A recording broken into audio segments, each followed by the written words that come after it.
Country ain't nothing but a company's dream. A couple 100 million workers, it's all that they see. Our hands on the tools, money writing the rules. From the sweatshop prisons to the cops in the schools. Got the middle class living like it's gonna last. Working longer, harder hours for less and less cash. Got the media spins, Republican twins. Got the war profiteer for great executive grins. Got the heroin running through the veins of the poor. Got the ghettos locked down, paying blood for the war. Got the cities decay, the dealers to pay, and the death squad's working for the CIA.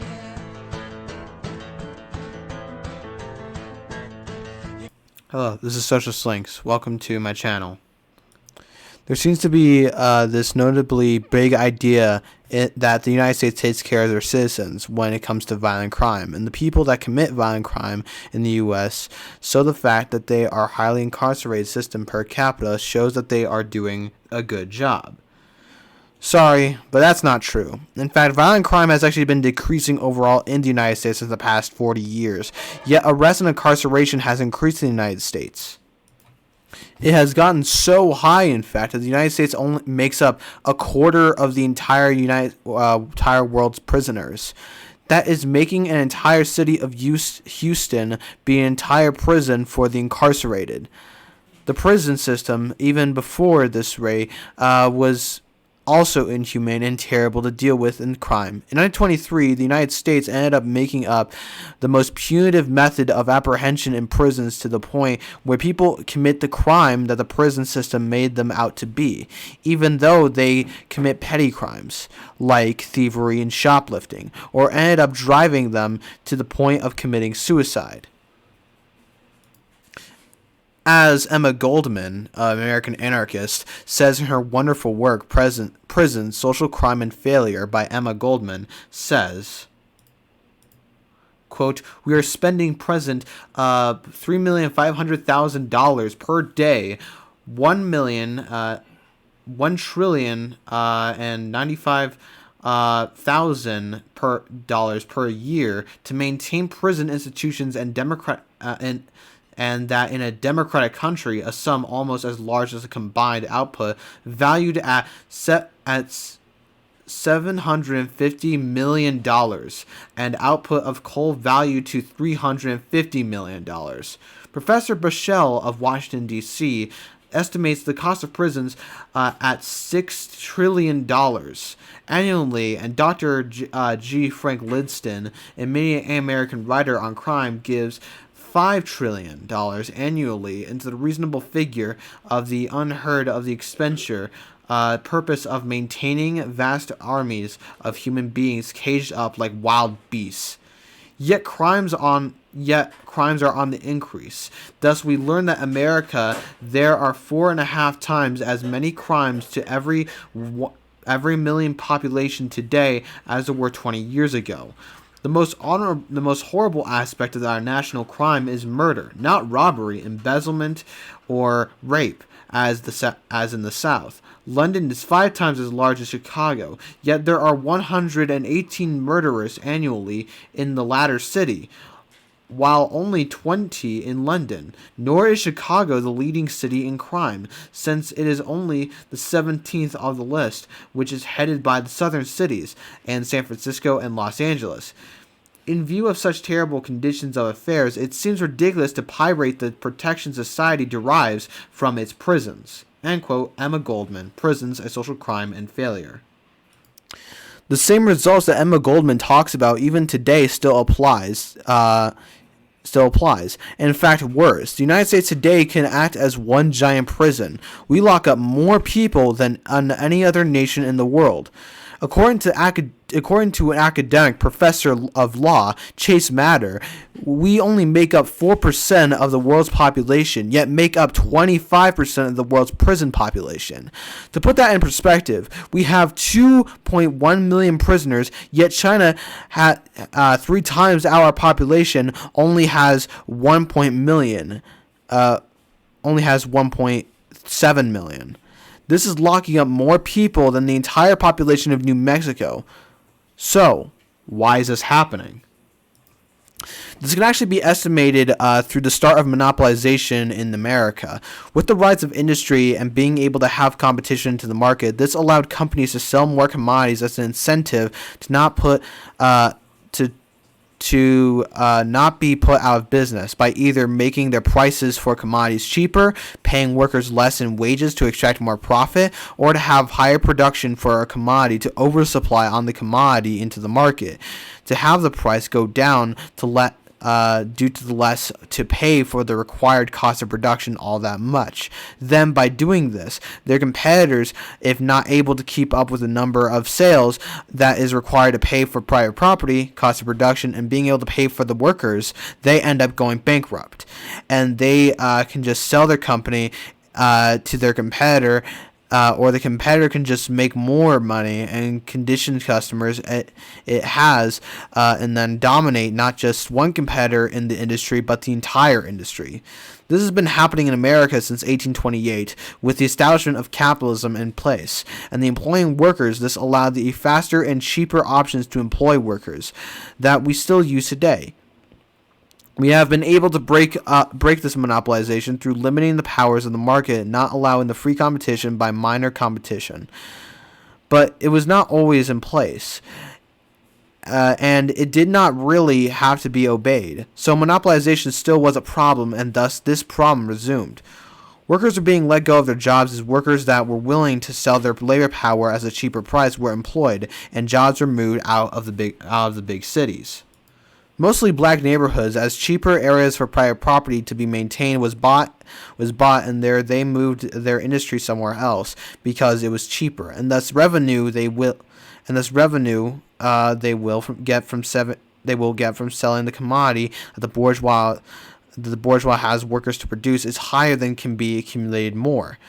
This is what free competition has brought us and made this system out to be. The same system that affects everyone in the United States of America, including the ones that were let go of their job, and even more prevalent in 1968. Remember, free competition only just means monopolization. And monopolization only just comes about from free competition, because that is the end result no matter what. Companies that wanted to cut costs moved production out of big cities like Detroit, Milwaukee, Cleveland. That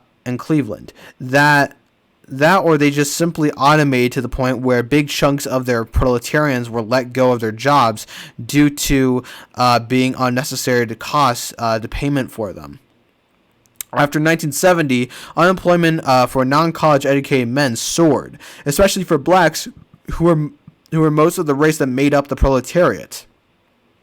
Those who could leave the cities with them having a sustainable income did, and this mostly made up of a self-employed class of society. The considered middle class, for these white self-employed owners, fled to suburbs. This phenomenon became known as white flight. This led to the vicious cycle where cities lost tax revenue, schools were losing funding, houses lost their value, local economies collapsed, and the demand for labor power decreased. As poverty rose, humans no longer have anything to lose other than their own lives. If they do not commit robbery, rose as well. If they did not commit robbery, rose as well, which means crime actually increased due to the socioeconomic conditions that people were placed in due to this high amounts of monopolization.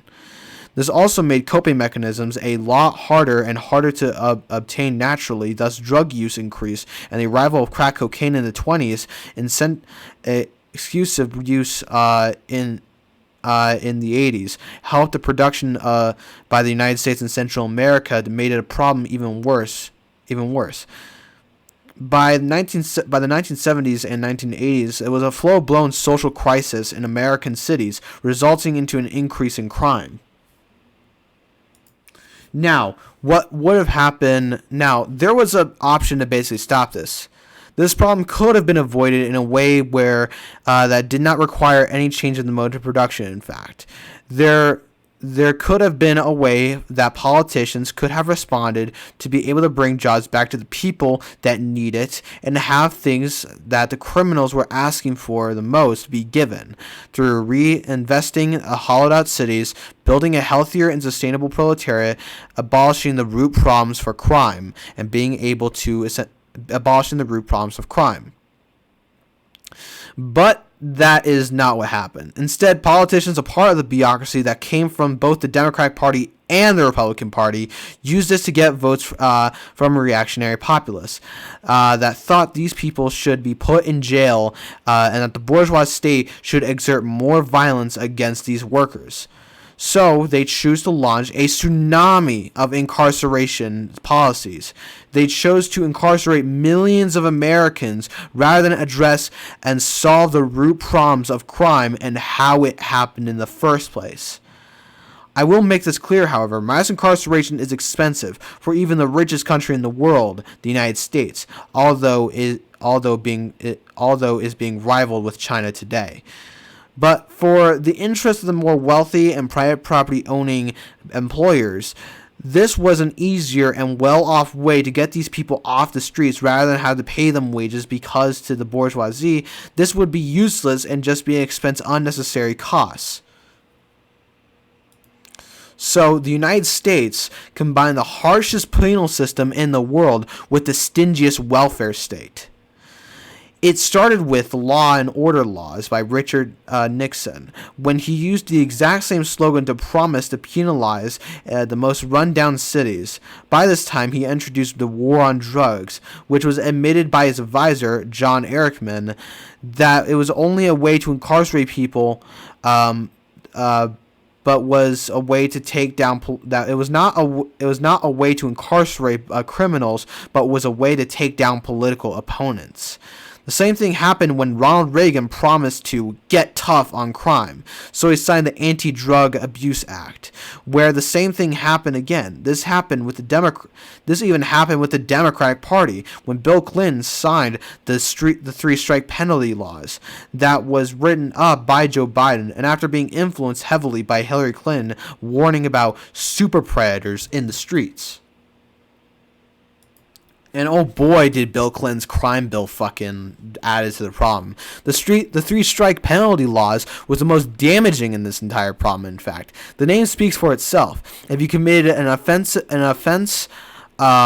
prior to the current offense that you commit, that gives you a harsher sentence of punishment, like a 3-year or 6-year prison sentence. And if it happens for a third time, that penalty can launch into prison from 26 years to life in prison. No matter what crime, no matter how really threatening it is, from the petty theft to mass murder, it will land you straight to prison if you commit twice, rather than trying to help the incarcerated so that way they do not have to commit these kinds of crimes in the first place. By all this account into the public prison to create a massive amounts of funding into the prison system and making programs increase guards and allow harsher actions against prisoners. This increased incarceration dramatically in 1968. The prison population was 108 per 100,000 in 2005. It was 737 per 100,000 in 2018, the highest in the world. Even with the crime has fallen, where murders in New York has fallen 90% in the 1990s and 30% in the 1920s, mass incarceration still kept on going. So how come, even when crimes have fallen, there's still mass incarceration? Well, there are multiple reasons, and a lot of it has to do with the private sector of the prison industry and the reasons for the public sector of the prison industry as well. It was a way to keep workers in line after they made mass rebellions activity against the status quo of society, like anti-capitalist political action, anti-racism action, and political protesting against government policies, to keep people with psychological differences out of the public, such as people with autism, bipolar disorder, schizophrenia, PTSD, multi-personality disorder, etc. Homeless people, so that way they don't have to get labeled as a failed country in international indexes, and people with addictions, like alcoholism, soda addictions, drug addictions, and self-harm addictions, that the system is not designed to help. Instead of solving these problems, the public sector and the private sector have made it about to disappear the people with these problems instead of actually helping them. So, one might think this is sure an inhumane and ineffective way to actually stop crime, and they would be correct. But if one were to think that the public prisons are bad, oh, they have not seen anything yet, bud. Private prisons are way worse than this, and this, all I just covered is the public prisons just now here in the United States. I haven't even gotten started on the private prisons, which is what we're going to get started on now. But yeah, just so you know, after everything I just explained, this is all just public prisons. Private prisons in the United States are way worse than this. Like everything else when it comes to owning private property, where it produces a commodity to exchange those products into the market, it is based off on the desire for profit. In fact, like everything in our economy of capitalism, it is driven by the desire to accumulate as much profit as humanly possible. This demands perpetual growth among the sellers of commodities into the market, and major businesses to produce commodities. The prison complex, when privatized, is no different from that then. Using prisoners, they can work them with no pay or extraordinary little pay. That includes corporations and the prisons themselves to extract massive amounts of profit when they facilitate capital. The same prisoners that have no choice to be in prison, that must sell their labor power because that is the only place they work, or they do not even get to sell labor power, then they just work. They can just be put to work as property of the private prison itself. It is cheaper that allows what they are selling to sell at a cheaper value to accumulate overall profit from the labor, the slaves they are able to use all the time. Which is also another thing. In the 13th Amendment of the United States of America, slavery is still allowed within the prison system, which is what they usually do all the time. They use slaves all the damn time. The prison system. And as I just said, when these prisoners are not able to sell their labor power, they just work as property, as in they do literally just work as slaves. Welcome to America. Hell, they're on the clock so frequently that privatization of prisons limits the ability for those basically slaves can talk, or even their friends and family. The age of these prisoners, too, is also very young and have their life ahead of them, but are objectified into nothing but more than property of a prison, to the point where they are beaten by guards, worked to the bone, and are separated from others. This draws into so many mental issues that are conditioned to the prison, which is having to deal with terrible ways, finding many ways to cause alienation. Take, for example, Khalif Brown, a 16-year-old held in prison for 3 years for allegedly stealing a backpack. Note the word allegedly. The case was never proven true, completely going against innocent until proven guilty principle in law. He was charged but never put on trial, beaten by prison guards and placed into solitary confinement after making the coding for a license plate 2 inches too small. He attempted suicide twice in prison. Still traumatized, he committed suicide by hanging himself on an air conditioning vent outside of a window in his mother's home after being released. His mother, out of all people, discovered the body. Just know that these things do cause a lot of mental issues and problems. Khalif Brown is a victim of that. Out of so many others.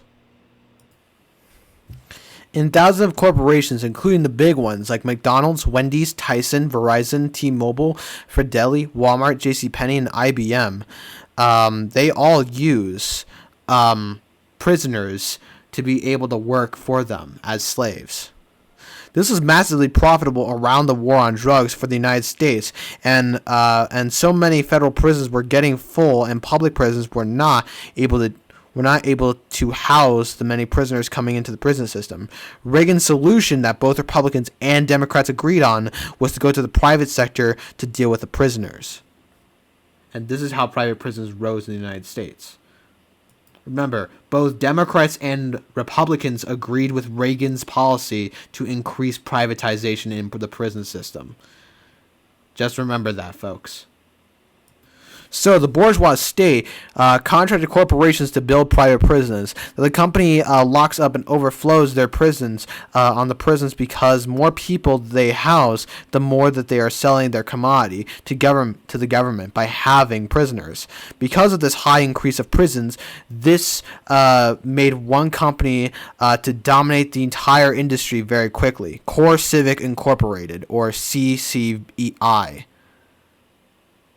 What's even worse is that have a fixed rate of people to be incarcerated into their prisons, so judges sentence people to jail and verdict them as guilty without public trial just to serve the quotas for Core Civic Incorporated. In the state of Arizona alone, 25,000 to 34,000 people from 2014 to 2018 were sentenced to prison even though they have been proven innocent.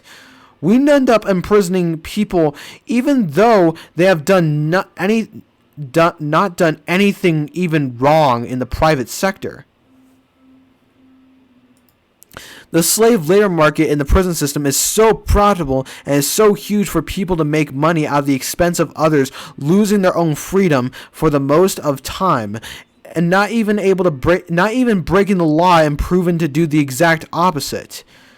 By having prisoners be turned into proletarians or slaves, they are making money by exchanging their service to house prisoners as human storage. The same human storage that they use to be able to produce other commodities like license plates for cars, or other companies that use them most to gain more and more profit when producing commodities. These guys can just sit on their ass. These guys can just sit on their ass as their prisoners suffer from inhumane treatment. And guess who pays the bill for these, by the way? Despite being private, these private prisons are sometimes paid with tax money. Let this sink in, okay? Your tax dollars, okay, go to this inhumane treatment. That even though it's a private prison, that's really just, oh, bro, holy crap. There was this one incident in 2008 that was very shocking despite how common and how easy it is to pull off stuff like this. This event called Kids for Cash Scandal. Two judges in Luxury County, Pennsylvania were forced to have been accepting bribes from privatized correctional centers to dole out ridiculously harsh sentences for minors. Thousands of kids were sentenced to extended stays for something as small as making fun of an assistant principal on MySpace. There are things that are inhumane, but nothing is quite as comparable as putting innocent children in 2-year sentences in prison just to then stay another 3 years to line someone's own pocket, all just for making fun of an assistant principal on MySpace. They're fucking kids, man. And you're gonna put them in like a 2-year sentence for that. Add another 3 years if they're just because as well, because it lines someone else's own pocket. Free market, everybody. Fucking free market, guys. Free market, America. You asked for it. God damn it. Let's recap to what we know. The United States started the war on drugs to target against political opponents and against minorities. So agencies like the CIA ended up studying into domestic affairs of the United States and began to lock up people in unprecedented rates for nonviolent drug crimes. But realized that we had literally ran out of all our prison space and decided to contract out private companies to lock up more people, then pay those companies to incarcerate even more people. This is a ridiculous, insufficient, and absurd and inhumane prison system, both on the public sector and the private sector. I also do mean insufficient. Like 70% of the incarcerated people in the United States are 5 times more likely to commit crimes because they are treated like criminals, to the point where they go through psychological breakthroughs that make them think that they are the criminals that they are out to be in the prison system. These prisons are even so inhumane that the United Nations have condemned them as abusive and torturous. Prisoners are 10 times more likely to not get a job, and 2 out of 3 prisoners end up coming back to prison because that's really the only place that they can stay. We have ended up seeing people personally commit the smallest crimes just to end up in prison because there at least they have a roof over their head. The worst part about this, some people still lock up all of this and say you cannot fix some people, completely ignoring that our prison system is made to fix people. The prison system is not made to fix people. The prison system is made to disappear people with financial problems, people who are actively fighting against the interests of the status quo, and people that are struggling with mental issues that they need desperate help with. There are even classist position that says the homeless people just do drugs more than everyone else in the population of the United States, even though more wealthy and better off people are more likely to take drugs in the United States than ones that are less wealthy. Mostly because they have important parents that could just pay for bail. Or simply because their communities are not heavily policed like for more working class populated areas. Like, we've literally ended up criminalizing poverty for people that cannot pay for a parking ticket. No one will hire you if you get out, but hey, that's what you get for being a criminal after all. This mindset is just truly horrific. It lacks even the barest research of how people end up in prison in the first place. We also cannot ignore the systemic racism that plays into the prison system in general. 2 men, 1 black, 1 white, charged for the same crime are often different sentencing lengths. On average, blacks are 20 longer sentences for the same crime committed by a white person. Then, if you have crime committed by an owner class of capitalism, banks have engaged in money laundering for drug cartels or shady operations for years, bankrolling the very industry we threw people in prison for. This contributed to the 2008 recession, the largest economic crisis we have seen since the Great Depression. Did any banker get locked up for this embezzlement? No. In the United States, this creates 2 different justice systems, one for the rich and one for everyone else. The solution here is to abolish prisons and how we use them and completely restructure how we deal with the problem of crime. This can be done with not trying to punish people in prisons, rather to provide a more comfortable environment for the incarcerated, so that way they are able to be taken care of by people, as well as to allow democratic courts where verdicts and sentences are democratically elected by the people and the community for each court. And they can also elect judges where they are able to present the case collective for the staff.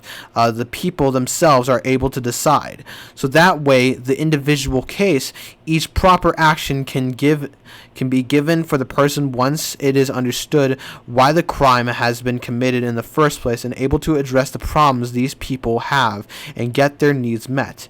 But sometimes rehabilitation does not work. That is true. That is why it must be decided by the people when they are given the information to decide what structure is more useful to stop this crime from happening in the first place, or what can make this person be a functioning member of society, or if they ever even could be in the first place.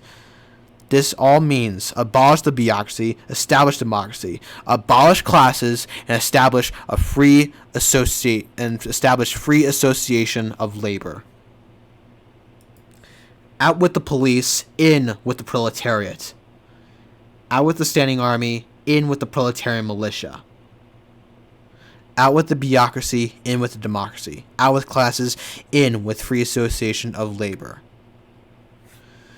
Thank you for watching this video. If you like this video, hit the like button down below. I'd very much appreciate it. If you're new to my channel, hit the subscribe button as well. I'd also very much appreciate it.